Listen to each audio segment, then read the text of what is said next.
What's going on, guys? It is Monday, January the 18th, and that means it's time for my news radar.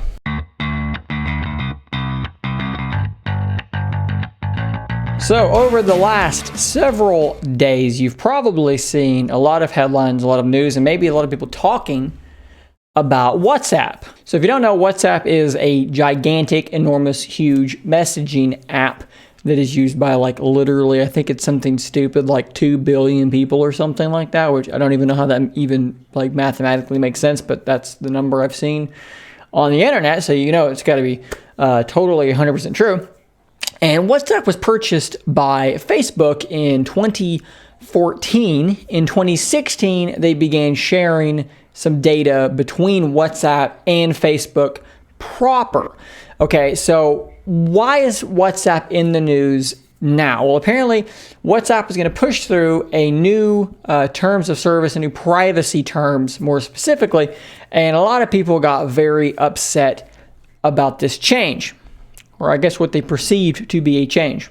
So I think the first important thing to say about this, and we're going to pull this from a TechCrunch article, is that there's some dispute here, but WhatsApp is saying that nothing's really changing with this new terms of service or new privacy update, but that has not stopped literally millions of people from uninstalling WhatsApp and then going and downloading Signal or Telegram, which they perceive to be a more secure option for messaging because they don't want their data being shared with Facebook. So let's look at what TechCrunch has here and this quote that is coming from WhatsApp. It says, with these updates, none of that is changing, and what they're referring to is the way that they share data with Facebook.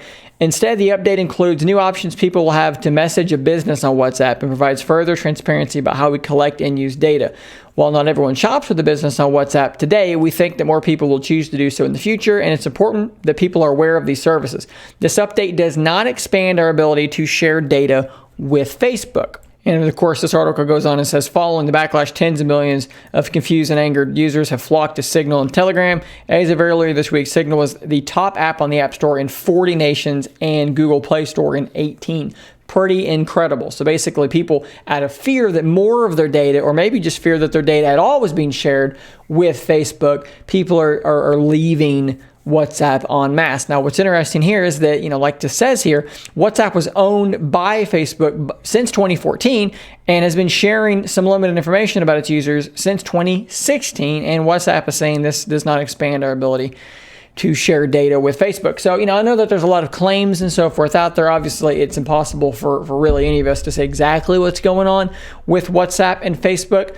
But I think if you have a WhatsApp and you don't want Facebook to have any of your data at all, you probably don't need to have one, because whether it's now or, they're saying they're delaying this policy for 3 months to allow people to sort of process it. I don't know how that's going to matter. I don't think anything's actually really changing there. If you're on WhatsApp, Facebook has some of your data, period. They said we're now moving back the data which people will be asked to review and accept the terms. No one will have their account suspended or deleted on February 8th. We're also going to do a lot more to clear up the misinformation around how privacy and security works on WhatsApp. What's been strange to me is I've got a lot of people that I know who have a Facebook and have said, I'm not going to use WhatsApp anymore because I don't want Facebook to have my data. That does strike me as being sort of strange, because you have a Facebook, you have an Instagram, and you're worried that WhatsApp is sharing your data with Facebook. I don't fully understand the logic there, because they already have your data. Personally, I do think, without getting too political here, I do think Facebook is probably the most nefarious of all the social networks that you want to maybe not share your data with. They use your data in probably the most transparently aggressive and in terms of seeking monetary gain from your data. I think they may be the worst about that. Very interesting to see, though, how upset people are about the idea of their data being shared or their privacy being breached in particular in this instance. It's really, I always go back to the Edward Snowden revelations of your text messages being looked at by NSA people, and that they can look at you through your webcam and all these things, and how no one really got all that upset about that. It just kind of came and went, even though it was 100% proven kinds of things. People just kind of let that go for whatever reason. But maybe it's a good thing. Maybe now people are getting more upset and realizing that these social networks, have a lot of power and they have your data. Sorry to tell you, if you use Facebook, Instagram, pretty much any of these things, they have your data. So, maybe we would be all better off if we didn't have Facebook at all. Maybe think about it that way. So let's switch gears now and talk about something that's a little bit more in the hardware world. We've talked a lot about Apple's M1 ARM processor, super magical processing power, really kind of shaking the world of processors in general and software, really, because everything's going to go to ARM. I've predicted for a long time that ARM was the future. We've watched as smartphones get faster and faster and faster, and the rate that they're improving in their speed is faster, than what x86 has been doing. So you knew that those lines were going to interact at some point, and the ARM was rapidly catching up. So obviously M1 we're there. ARM is legitimate. It can be run on a desktop or on a laptop. And now everyone else is left trying to react. Well, Qualcomm's method of reacting is to spend $1.4 billion to buy a little company called Nuvia. So if you don't know, Nuvia is basically a company that was started by ex-Apple CPU design chief Gerard Williams. He founded it in early 2019, so pretty quick return on the old investment there to pop a nice $1.4 billion purchase, so just a short time later. Gerard Williams, super important guy. This has been, like, when you think about Apple's hardware, their processors, this guy is like the guy. He helped design, he was like the lead guy on these things. So what Qualcomm is doing here is they're buying this company to get that guy and all of their designers, because Nuvia was going to be working on ARM processors in the world of server technology and things like that. Well, they bring them in on Qualcomm. This is very transparently, very clearly, an attempt for Qualcomm to compete with Apple in terms of desktop and laptop performance. Now, Qualcomm's already made a couple of laptop chips, like I think it's the 8CX, and they work together with Microsoft to make the SQ line, SQ1, SQ2, which is in the Windows Pro X. And they're okay. They're okay. But when you compare them to the M1, they're just not anywhere near the same level of performance and efficiency. So how do you compete? How do you catch up with the M1 really rapidly? Well, maybe you buy Nuvia and you get the guy that designed or helped design the M1 just a few short years ago. You bring him on board and see what kind of secrets he has.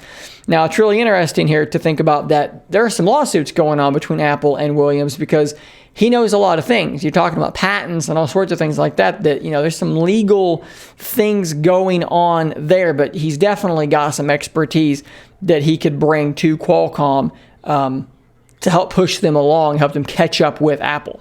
And this article here does mention in 2019, Apple sought to sue him for breach of contract. It started that Williams started to work at Nuvia and recruited some of his fellow colleagues while still employed at Apple. Maybe there's some bad blood there. I don't know, maybe that bad blood motivates you to make a really kick-ass chip. So personally, I think it's a really fascinating thing, because I would love to see, a true competitor for the M1 in the Windows space as well. And this is something I've talked about at length already, that when Apple does something, they legitimize it. So when Apple comes up and makes an ARM laptop that kicks ass, guess what? Everybody else is going to have to chase that dream now as well. There are rumors that Samsung maybe has a deal in the works with AMD to have a Radeon Vega GPU built into the Exynos processors down the line. Apparently, Samsung wants to make chips for laptops as well. How long until we see an Exynos-style chip in a Samsung laptop? Perhaps that's why the Exynos 2100 took such a massive leap forward over the last gen. The ARM architecture wars are well underway. I am super stoked about that. I cannot wait to see where all this stuff goes. And let's close things up talking about a phone that I've actually been interested in several times. It's something called the Asus ROG Phone, or ROG Phone. ROG standing for Republic of Gamers. That is their gamer sort of sub-brand. They sell laptops with the ROG branding, and that's their gaming line. Well, they make several phones now that are under the ROG banner, and they're, what you would think they would be. They're phones meant for gaming. They have really fast, beautiful screens, two front-firing stereo speakers, giant batteries, overclocked CPUs. They're meant to be tricked out and ready to game at the highest level. Well, we got a little teaser here from Asus showing off this. And what's interesting here is that one thing is, you know, this isn't the implication, I think, would be an edge-to-edge display. Obviously, in the older ROG phones, you had a chin and a forehead to house really, really good stereo speakers. That's a trade-off I'm usually willing to make, actually, because I like good sound. I've been a critic of the sound coming out of the Surface Duo, which I've adjusted to, and it's passable. In earlier reviews, I really dunked on it pretty hard, but I've gotten pretty used to it now, and I use headphones a lot, so it's whatever, but I really like good stereo front-facing speakers. So in addition to potential edge-to-edge display, we're also looking at a 65-watt charger being rumored, which is ridiculous, and honestly, it may be faster than I would even want, but if you're dealing with the phone that might have more than a 5,000 milliamp hour battery, and in fact, the 6,000 milliamp hour battery that was in the 2 and 3 ROG phone, maybe 65 watt makes a lot of sense. 18-watt charging in the Surface Duo actually charges pretty quickly because it's like less than 4,000 milliamp hours. But if you have 6,000, well, 18 watts just isn't going to get it done. We also have a leaked Geekbench score that may, you know, possibly be from this ROG Phone 4, which is a 3,600 score, which is pretty solid. If it is still in the works, that score should go up. We've seen Exynos 2100 actually get close to 4,000, so expect that to probably go up as it gets closer and closer to a final build. Overall, I think it's just, I love the idea of taking a phone and cranking it up to 11. A giant battery, great sound. Just even if you're not a gaming person, the ROG Phone is a cool phone because it's a great multimedia device. It's got a great viewing experience for watching Netflix movies or what have you. I'm going to be watching closely to see what happens here with the ROG Phone 4. I'm really intrigued to see what it's actually going to look like. So guys, that's all the news I have for you today. Be sure to check back every Monday, Wednesday, and Friday for the next news radar. And until next time, stay nerdy, my friends.